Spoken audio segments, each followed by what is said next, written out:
मनोज जरांगेंनी 29 ऑगस्टला मुंबईमध्ये येण्याची घोषणा केलेली आहे। मुंबईमध्ये आल्याशिवाय पर्याय निघत नाही, त्यामुळे मागण्या मान्य करण्यासाठी मुंबईत जावं लागेल असं ते म्हणाले। तर आंदोलनाची पुढील दिशा 1 ऑगस्टला ठरणार आहे।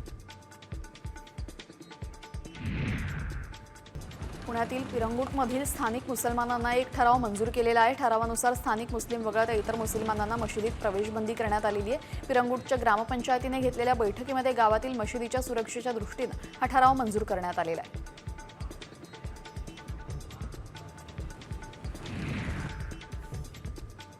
पुण्यामध्ये शिक्षण आयुक्त कार्यालयासमोर शिक्षकांनी आंदोलन केलेले। पवित्र पोर्टल माध्यमातून शिक्षक भरती करा, तसेच सेंट्रल बिल्डिंगमध्ये देखील शिक्षण आयुक्त कार्यालयामध्ये शिक्षक भरती करा या मागणीसाठी आंदोलन करण्यात आलं।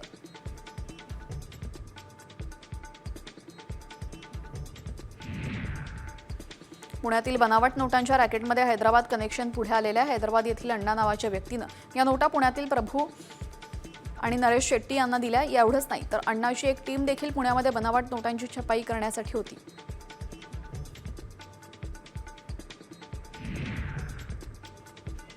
अक्षय तृतीयेच्या मुहूर्तावर रांजणगाव महागणपतीला 5001 आंब्यांची आरास करण्यात आली। सजावटीसाठी वापरलेली फळं, फुलं, पारंपरिक सजावटीच्या साहित्यामुळे मंदिर परिसरामध्ये पवित्र आणि प्रसन्न वातावरण निर्माण झालेलं।